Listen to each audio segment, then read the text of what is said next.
Everyone, आप सभी का मोस्ट वेलकम है आपके अपने यूट्यूब चैनल विजेता कुल में। तो साथियों, इस वीडियो में हम सामान्य हिंदी का टोटल 70 क्वेश्चन डिस्कस करने वाले हैं। तो आप सभी के आने वाले एग्ज़ाम में ये सेट काफ़ी इम्पोर्टेंट होगा, सिविल कोर्ट प्यून के लिए, बीपीएससी एडीओ के लिए। तो आप लोग बिल्कुल इस वीडियो के अंत तक बने रहेंगे और 70 में से अगर आप सभी का 50 प्लस अगर इसमें हो रहा है, यानी आप सभी का तैयारी बहुत बेहतर माना जाएगा। तो चलिए देखिए आज के इस 70 सवाल में आप लोगों ने कितना सही किया है, कमेंट जरूर करिए। तो पहला सवाल 31 से शुरू करते हैं हिंदी का। क्वेश्चन है, अजात शत्रु में कौन सा समास होता है? अजात शत्रु में कौन सा समास होता है? तो याद रखेंगे, जिसका अर्थ विशेष अर्थ प्रकट करता है जिस शब्द को, तो वो आपका बहुब्रीहि समास कहलाता है। तो विशेष अर्थ यहाँ पर अजातशत्रु धारण करता है, इसलिए बहुब्रीहि समास इसका राइट आंसर होगा। 32 में दिया है, सूर्योदय में प्रयुक्त संधि का नाम बताइए।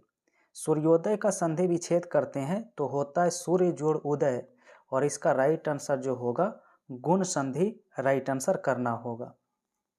क्वेश्चन नेक्स्ट 33 दिया है, लिखा है त्रुटिपूर्ण अंश का चयन करें। विद्यालय में जलपान को उत्तम प्रबंध है, कोई त्रुटि नहीं। तो गलती यहाँ पर है जलपान को नहीं, जलपान का होना चाहिए कि जलपान का उत्तम प्रबंध है, तो त्रुटि ऑप्शन बी में है। नेक्स्ट क्वेश्चन है, जो सब कुछ जानता है इसके लिए एक शब्द बताइए क्या होगा?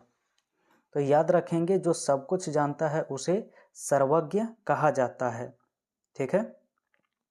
35 लिखा है, आधजल गगरी छलकत जाए, इस मुहावरे का अर्थ क्या होता है? इसका मतलब है कि कम गुण वाला व्यक्ति दिखावा बहुत करता है। ठीक है। तो क्वेश्चन आपका 36 दिया है, निम्न में से कौन सा शब्द बादल के पर्यायवाची शब्द नहीं है? तो याद रखेंगे, बादल का जो है जलद होता है, नीरद होता है, मेघ होता है, लेकिन वारिधि नहीं होता। आप लोग कमेंट में बताइए वारिधि किसका पर्यायवाची शब्द होता है। 37 लिखा, यथार्थ का विलोम शब्द बताइए क्या है? यथार्थ का विलोम शब्द क्या होता है? तो याद रखेंगे आदर्श इसका अपोजिट वर्ड होगा। क्वेश्चन नंबर 38 लिखा गया है, सही वर्तने वाले शब्द का चयन करें। आनुषांगिक लिखना किस ऑप्शन में सही है? तो आनुषांगिक लिखना ऑप्शन नंबर बी में राइट होगा। नेक्स्ट 39 दिया है, रचना की दृष्टि से क्रिया के कितने भेद होते हैं तो बताइए। याद रखेंगे, रचना की दृष्टि से क्रिया के दो भेद होते हैं, सकर्मक और अकर्मक क्रिया। नेक्स्ट क्वेश्चन है, यह काम मैं आप कर लूँगा, पंक्तियों में आप क्या है? तो 40 नंबर सवाल का ऑप्शन बी हो जाएगा निजवाचक सर्वनाम। चलिए 41, जो करेगा सो भरेगा, रेखांकित शब्द क्या होता है? जो करेगा सो भरेगा, यहाँ पर देखिए जो और सो जो होता है संबंध को दर्शाता है, तो संबंधवाचक सर्वनाम करना होगा। 42, चौपाई छंद के प्रत्येक चरण में कितनी मात्राएं होती है तो बताइए। तो यहाँ पर चौपाई छंद में टोटल 16 मात्राएं होती है। 43, कनक कनक ते 100 गुनी मादकता अधिकाय में कौन सा अलंकार प्रयुक्त हुआ है? तो याद रखेंगे, यहाँ पर यमक अलंकार इसका राइट आंसर हो जाएगा। नेक्स्ट क्वेश्चन है, वीर रस का स्थायी भाव निम्न में से क्या होता है? तो वीर रस का स्थायी भाव हमने डिस्कस किया है पहले भी, उत्साह इसका राइट आंसर होगा। 45, अत्याचार शब्द में उपसर्ग क्या लगा है? अत्याचार का यहाँ पर जो उपसर्ग होता है वो अति होता है, राइट आंसर। 46, राम आम खाता है में वाच्य कौन सा रूप यहाँ पर होता है? तो 46 का राइट आंसर जो है कृत्यवाच्य होगा, क्योंकि खाने का प्रभाव यहाँ पे कर्ता पे पड़ रहा है। ठीक है, तो यहाँ पर राइट आंसर आपका ए करना राइट होगा। क्वेश्चन नंबर नेक्स्ट रहेगा 47, लिखा गया है कि पवन का संधि विच्छेद क्या होता है? पवन का संधि विच्छेद होता है पो जोड़ अन, ऑप्शन सी। 48 दिया है, अस्थावर का विलोम शब्द बताइए क्या है। अस्थावर का निम्न में से विलोम शब्द जो होता है वो जंगम होता है। 49 जिसका कोई आदि और अंत ना हो उसके लिए एक शब्द बताइए। तो याद रखेंगे, जिसका आदि और अंत नहीं है उसे शाश्वत के नाम से जाना जाता है। चलिए 50 नंबर क्वेश्चन दिया है, एफिडेविट का सही हिंदी परिभाषा क्या है ये बताइए। एफिडेविट, एफिडेविट का मतलब होता है शपथ पत्र। 51 लिखा है, ऊ ध्वनि का उच्चारण स्थान निम्न में से क्या होता है। तो छोटी ऊ का उच्चारण स्थान यहाँ पर ओष्ठ करना राइट होगा, ठीक है। 52 लिखा, अग्नि परीक्षा देना, इसका सही अर्थ क्या है। अग्नि परीक्षा देना इसका मतलब है बहुत कठिन परिस्थिति में पड़ना। और आगे सवाल 53 दिया है, व्यंजन के अंत में हलंत लगने पर उसका मान क्या होता है ये बता दीजिए। तो 53 का राइट आंसर ए हो जाता है आधा। 54 निम्न में से कौन सा एक यौगिक शब्द है, तो उसका चयन करेंगे। जिसमें दो सार्थक शब्द का मेल होता है वो आपका यौगिक शब्द कहलाता है। जैसे विद्यालय यौगिक शब्द होंगे, क्योंकि यहाँ पर विद्या और आलय क्या है, दो सार्थक शब्दों का मेल हुआ है। 55 गीदड़ का स्त्रीलिंग क्या होता है निम्न में से।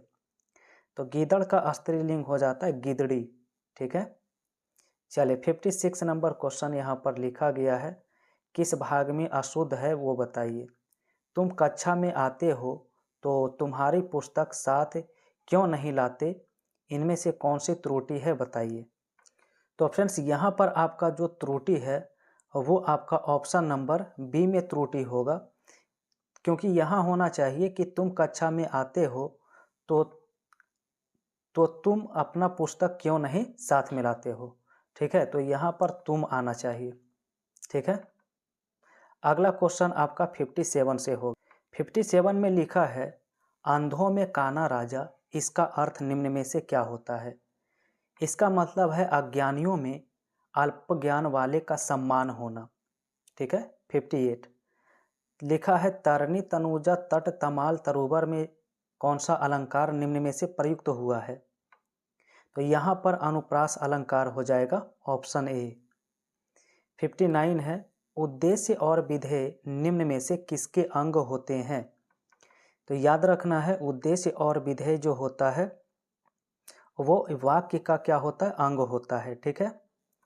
चलिए 60 नंबर क्वेश्चन लिखा है, कोरिजेंडम के लिए हिंदी शब्द निम्न में से क्या होता है। कोरिजेंडम का, तो कोरिजेंडम का मतलब होता है शुद्धि पत्र।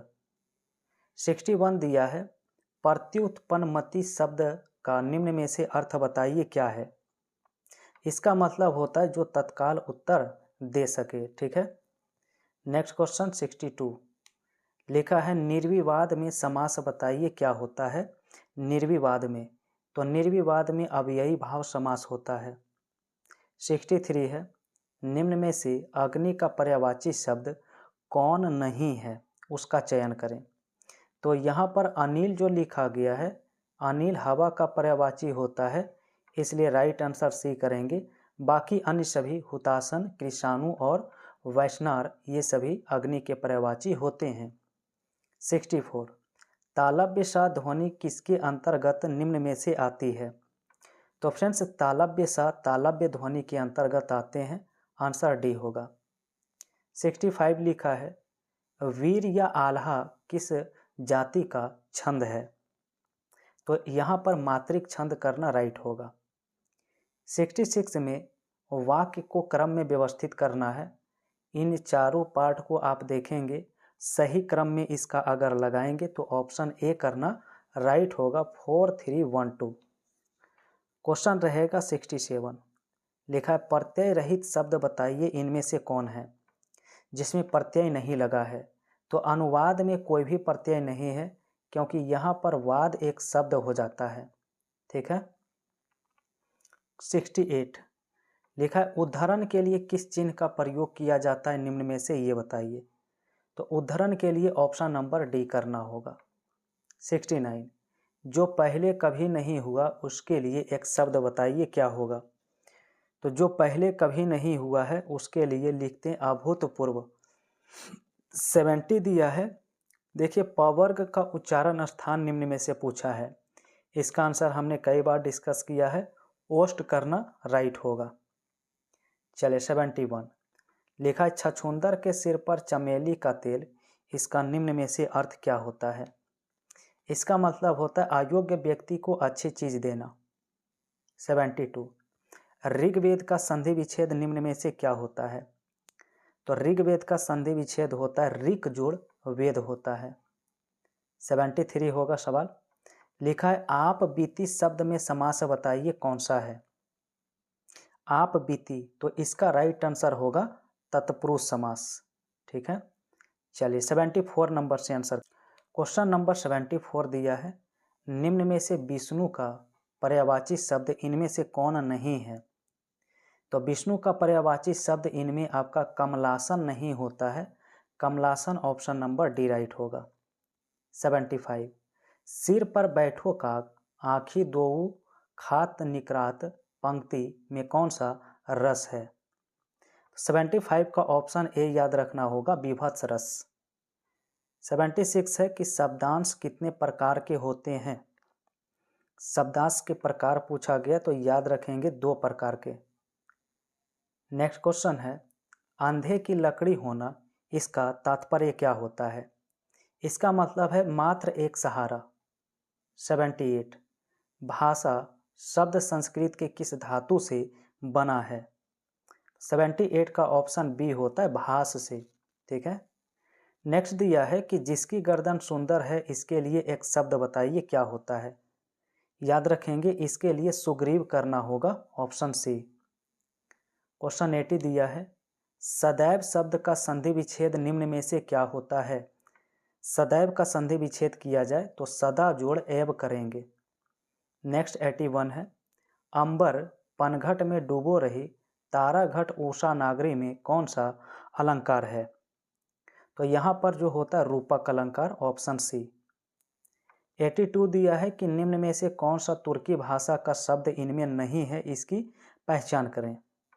तो ऑप्शन डेरा जो दिया है इनमें तुर्की शब्द नहीं है, बाकी अन्य दारोगा चेचक और बारूद तुर्की शब्द के उदाहरण हैं। 83 लिखा है वह घर पहुंच गया, इस वाक्य में पहुंच गया किस क्रिया का उदाहरण होता है? तो यहाँ पर उत्तर होगा संयुक्त क्रिया का। ठीक है, ऑप्शन सी। नेक्स्ट सवाल है कि साखी के रचयिता निम्न में से कौन है?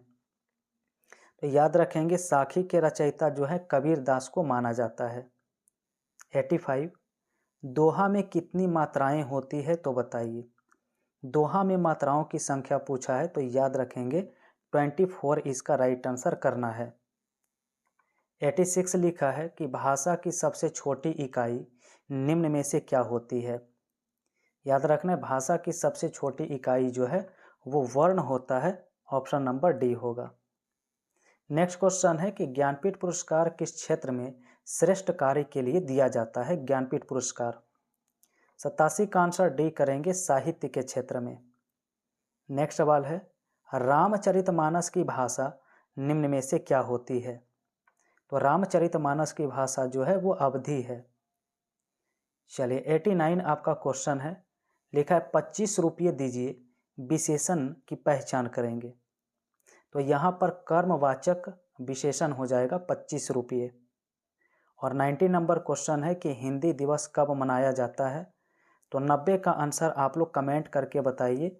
इसका आंसर हम पहले भी डिस्कस किए हैं, हिंदी दिवस कब मनाते हैं, तो आंसर सबका कमेंट में बिल्कुल आना चाहिए इसका आंसर, करेक्ट आंसर। अब फ्रेंड्स यहाँ पर गद्यांश का सवाल होगा। 91 से आपका 100 तक गद्यांश पर आधारित सवाल है, तो इन सभी का आंसर यहाँ पर हम मार्क कर देते हैं। आप लोग गद्यांश के पढ़ के पूरा आंसर करने का प्रयास करेंगे। तो 91 से यहाँ पर आप सभी का आंसर मार्क किया जाता है। 91 का आंसर डी हो जाएगा इस गद्यांश के अनुसार। 92 का आंसर सी आपका होगा। इसके बाद 93 का उत्तर जो है ऑप्शन बी करना होगा। 94 का आंसर सी होगा और 95 का आंसर जो आएगा वो ऑप्शन बी आएगा। तो गद्यांश को केयरफुली पढ़ेंगे तभी आप इसका सही आंसर कर पाएंगे। अब 96 से 100 तक भी गद्यांश पे आधारित है। इन सभी का आंसर यहाँ पे मार्क किया जाता है। आप लोग आंसर पढ़कर मैच करेंगे। 96 का ए होगा, 97 का ए होगा, 98 का ऑप्शन सी आएगा, 99 का ऑप्शन बी, और अंतिम सवाल जो 100 दिया है, तो इस सवाल का करेक्ट आंसर ऑप्शन सी हो जाएगा, त्याग। तो फ्रेंड्स, हमने टोटल यहाँ पर 70 क्वेश्चन इम्पोर्टेंट सवाल रुक्मिणी का जो अपडेटेड सेट है उसको डिस्कस किया है। अब आप लोग बताइए कि 70 में से आप सभी का कितना सही हुआ है, फटाफट कमेंट कर दीजिए। और फ्रेंड्स, चैनल पर पहली बार जुड़े हैं तो शाम 7 बजे आप सभी का मैराथन क्लास भी होता है। आप लोग वहाँ भी जुड़ के बहुत ही बेहतरीन तरीके से प्रैक्टिस कर सकते हैं। तो शाम 7 बजे ज़रूर जुड़िए। वीडियो आप सभी को पसंद आया है तो एक बार लाइक फटाफट कर दीजिए, और पहली बार जुड़े हैं तो चैनल को सब्सक्राइब करके बेल आइकन की घंटी प्रेस करिए।